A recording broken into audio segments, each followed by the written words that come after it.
Hi, and welcome to my channel, Shades of Sage, where I share all things motherhood. My name is Taishima. I'm a doula, chef, and mom of 5, and today I'm talking all about how to advocate for yourself.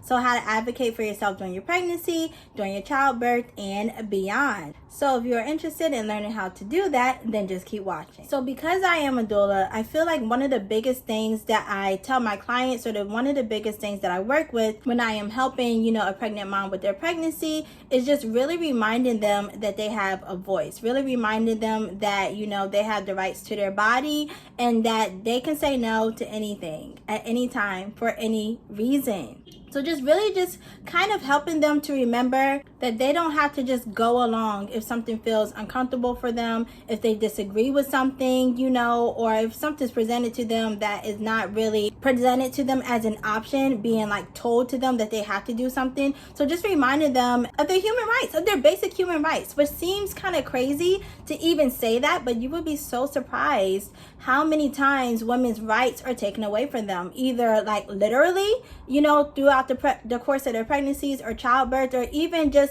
or how a woman may feel that her rights are being taken away from her. So I just really, I'm really big on that, because I don't ever want someone to feel like they have to do something. And I hate when providers come in and they say certain things, but they're not really asking the client, that's who they really are, right? Like, they are the clients, and the providers are working for the pregnant patient, for the pregnant person, however you want to, call it. They're working for them. But a lot of times, sometimes they come in and they say things, or they recommend things or whatever, but they're not really asking them what they want. They're telling them what they should do or what they're going to do to them. And that's another thing, is consent. Consent is so important. It is so crucial. And again, this is one of those things that is not really, it kind of just gets pushed by the wayside. Even later in pregnancy, some doctors will check for dilation, or they may check for dilation or check your cervix while you're getting your GBS swab, or, just other things where you would be checked internally. But for anything like that, for anything where anyone is touching you, they should be asking for consent at all times. No one should be doing anything to you without your consent. And that, so sadly enough, that gets overlooked a lot, especially when it comes to pregnancy, when it comes to childbirth. And I have heard so many stories, and so many women just feel violated, or feel like their rights were taken away, and that affected them, throughout their pregnancy, in the course of their childbirth, and how they even feel about their childbirth afterwards. And again, pregnancy and childbirth, a woman is in such a vulnerable state, probably the most vulnerable state that she will ever be in life. And so that's why I really value what I do as a doula, because I always want to make sure that my clients feel like their voice is being heard, no matter what, no matter the situation, the birth, what happens throughout the birth. One of the things that I really I feel is important when you're advocating for yourself, or when you're working with a doula, or even a provider if you don't have a doula, is having a birth plan. Of course, the birth plan, there's so many things that can go outside of the birth plan, but just having that general guideline so that everybody is on the same page, the pregnant person, the support people, and the provider. And so that when you go into labor, or when you're having your appointments, things are not coming up as new information, or I didn't know she wanted this, or I didn't know she wanted to opt out of that. No, that should not be happening at all. Everyone should know what it is that the pregnant person or the pregnant woman wants for her birth, throughout her labor, and even postpartum. The thoughts, the wishes or desires that she may want done to herself, or done to her baby, or not done to herself or her baby, when it comes to anything in that whole ballpark. So I just really feel like my job as a doula is to help a person advocate. Now, for the most part, I try not to speak up for my clients. When I talk to them, or when we have our, visits with each other, I try to let them know, if they have concerns, I try to help them and walk them through it, and, talk through their feelings and their emotions, because that's important, that, they're being heard from people who are involved with their pregnancy. But I need them to also know that they can speak up for themselves, it's not my job per se to speak up for you. I know there are some doulas out there, and shout out to my doula sisters out there, the ones who I did my training with, and the ones that I know, online and things like that. Some of them are really no, my client said no to this, bring another nurse in here. And some of them can be, real up and more outspoken. That's not my particular approach. I really just try to I really tried to help my clients to feel empowered. Like I really tried to help them to know that if they feel uncomfortable, speak up about that. If you don't feel like you know, like especially if it's written down, right? Especially if it's already in your birth plan, this is what I want, boom, boom, boom, boom, boom. And someone tries to come in and tries to persuade you a different way, or they're trying to, get you to change your mind, or they're trying to flat out tell you, no, I can't do this because it's hospital policy. Let me tell you something. Hospital policy does not exist. In my mind, does not exist, because whatever the pregnant woman wants to do or not do, she's well within her rights to refuse or allow or whatever. Policy means nothing. She is an individual, okay? And she has the right to say yes or no to whatever, even if it's against hospital policy. And so, yes, I just feel like my job as a doula is to help you to advocate for yourself. If you can get a doula, that is so great, because just having that extra person in the room, it helps. And I have seen it time and time again, it helps. No one is going to just be able to come in there and say anything or do anything to you, because your doula is watching your back for you.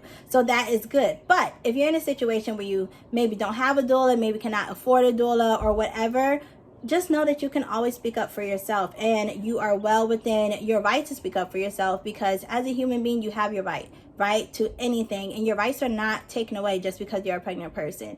I really, really hate that during pregnancy, it just seems like we as women become backseat, and it's like other people are caring for us and telling us what we should and shouldn't do, and that shouldn't be the case. Even when it comes to like the topic of VBACs, I've heard so many women say, oh, my doctor allowed me to VBAC, or my doctor wouldn't allow me to VBAC, or my doctor allowed me to go to 40 weeks pregnant, or they wouldn't allow me to go past 41 weeks pregnant. I'm like, all of this allowed, did not allow, should not exist, right? Like if the woman says that's what she wants to do, that's what she wants to do. If she is counseled and she is told these are the risks, this is why I'm recommending this, but at the end of the day, it's your choice. That's what it should always be.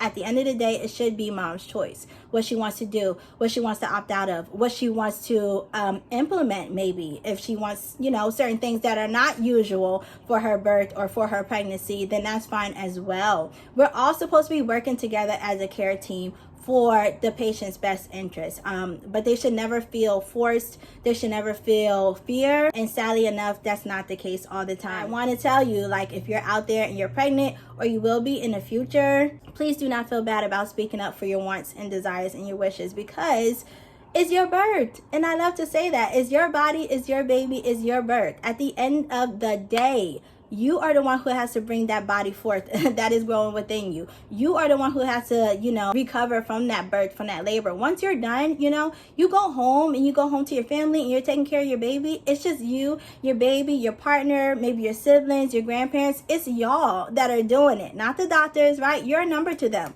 They're getting you in, they're getting you out, and they're not going to remember you, right? And it's just what it is what it is. That's really the truth of it. So make sure that you are not pushed to the side. The things that you want, the things you don't want are not pushed to the side, because that is going to matter to you. You're always going to remember your births. You're always going to remember, if you felt safe, supported, if you felt like your wishes were heard, and all those things. I just don't want you to have regrets over your birth because you didn't speak up for yourself, or you didn't have people. Support people are important. It's important to have the right support people, because during labor, mom just may be out of it. There may be certain times where she's out of it.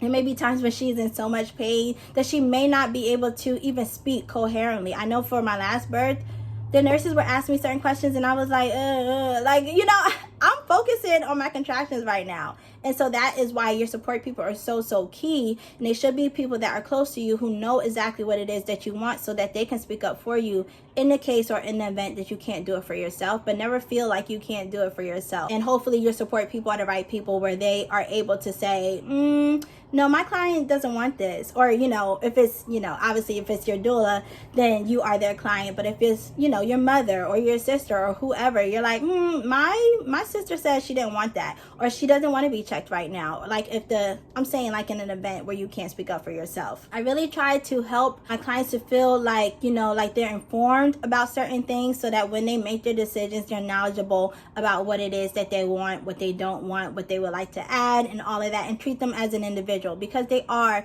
individuals. They're not just, they're not just a number. These are, people with real feelings and real emotions, and who are going to have these memories for the rest of their life. So I try, and I really strive to make sure that it's a positive one. And I think that's what everybody should be doing on the care team when we're talking about pregnancy, childbirth, and beyond. But yeah, that is how you advocate for yourself. Just remember, always keep in the back of your mind, always, please, that it is your birth. And if you have, 2 or 3 children, those are big events in your life. That's something you're going through 1 to 2, maybe 3 times, and they're special events, and you do not want to walk away with a traumatic event because you didn't speak up or whatever. So please just always know that you have options, know you have rights, and that doesn't disappear just because you're pregnant or because you just had a baby and you're in a hospital setting, or a birth center or whatever. You have rights to your body because it's your body, okay? So I hope that this video was helpful. Let me know,